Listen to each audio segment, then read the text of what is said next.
ముఖ్యమంత్రి స్థానంలో ఉండి ఆ రోజు చంద్రబాబు వైసీపీపై పల్నాడు జిల్లా గురజాల ఎమ్మెల్యే ఎరపతినేని శ్రీనివాసరావు ఆగ్రహం వ్యక్తం చేశారు.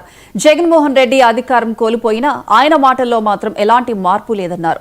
ముఖ్యంగా టీటీడీ పరకామణి కేసు, టీటీడీ లడ్డూ వ్యవహారంలో వైసీపీ నేతలు మాట్లాడుతున్న వ్యాఖ్యలు సరిగా లేవని మండిపడ్డారు. చేసిన తప్పులు ఎవరైనా సరిదిద్దుకుంటారని, కానీ జగన్మోహన్ రెడ్డి తన తప్పును తెలుసుకోవడం లేదని అన్నారు.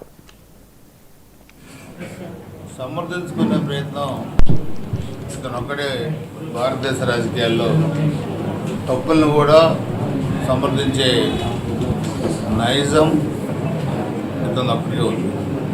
ఈ ప్రపంచంలోనే ఒక అత్యంత భక్తిభావంతో కొలిచే తిరుమల తిరుపతి దేవస్థానంలో పరకామణిలో చోరీ జరిగితే అది చాలా చిన్న కేసు,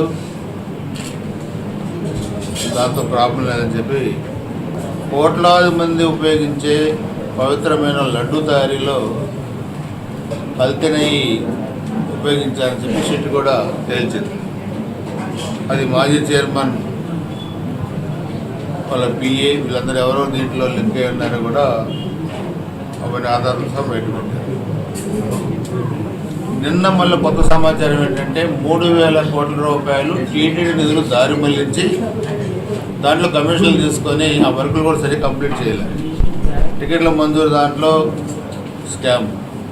అదేవిధంగా టీటీడీ నిధులు ఎలా పడితే అలా దారి మళ్లించకూడదు అనేది నిబంధనలు.